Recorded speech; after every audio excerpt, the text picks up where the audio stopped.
दिल्ली में आज रैलियों का रविवार है। छोटी बड़ी 70 रैलियां हो रही है। सबसे अहम रही प्रधानमंत्री नरेंद्र मोदी और कांग्रेस अध्यक्ष सोनिया गांधी की रैली। लगातार दूसरे दिन आज पीएम मोदी ने दिल्ली में रैली की। आज की रैली द्वारका में थी। रैली में पीएम ने आम आदमी पार्टी और कांग्रेस पर जमकर निशाना साधा। मैं असली द्वारिका वाला हूं।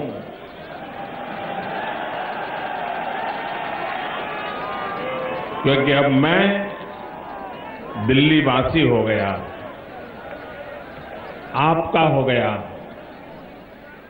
दिल्ली के द्वारका से गुजरात की द्वारका नगरी का तार जोड़कर कुछ इसी अंदाज में प्रधानमंत्री नरेंद्र मोदी ने भाषण का आगाज किया।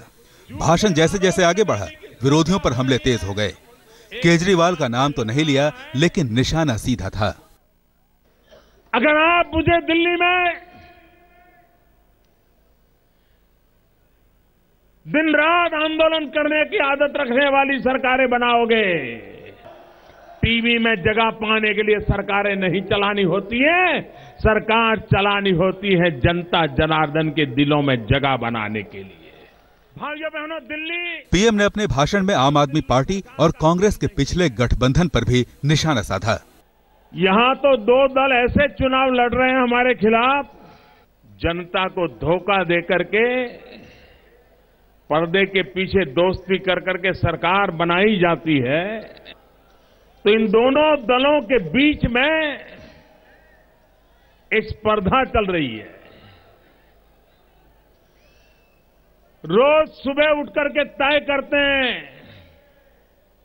कि आज कौन सा बड़ा झूठ फेंका जाए। मोदी ने अपनी सरकार की उपलब्धियों का जिक्र किया और विरोधियों के इस दावे पर जमकर चुटकी ली कि मोदी की किस्मत से पेट्रोल डीजल के दाम सस्ते हो रहे हैं।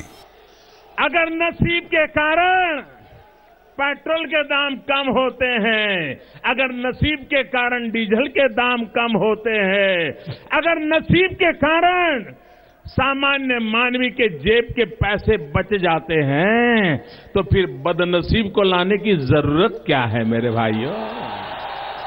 मोदी ने अपने भाषण में जनधन योजना का पुरजोर तरीके से जिक्र किया, विकास की बात कही और दिल्ली को विकास का भरोसा दिलाया।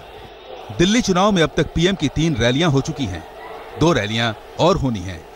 दिल्ली चुनाव में बीजेपी ने भले ही अपने तमाम दिग्गजों को मैदान में उतार दिया हो, लेकिन आम आदमी पार्टी से मिल रही कड़ी चुनौती के बाद अब आखिरकार उसकी आस एक बार फिर टिक गई है नरेंद्र मोदी पर।